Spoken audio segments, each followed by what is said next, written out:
Pasangan suami istri berusia lansia Raden Suharjo dan istrinya Raden Roro Sri Mundinah diduga mengalami penganiayaan yang mengakibatkan luka serius.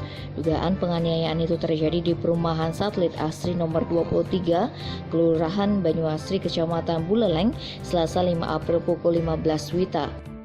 Kasih Humas Polres Buleleng AKP Gede Sumarjaya Jumat 8 April memaparkan kejadian itu bermula ketika seorang saksi bernama Budi Kartika yang juga tetangga korban di perumahan tersebut hendak pergi ke masjid.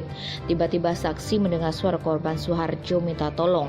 Setelah didekati, Suharjo dan istrinya ternyata terluka diduga akibat dianiaya seseorang. Karena luka cukup serius, korban Raden Suharjo dan istrinya dirawat di RSUD Buleleng. Polisi masih melakukan penyelidikan untuk mengetahui pelaku serta peristiwa dengan jelas. Tim Bali Express melaporkan.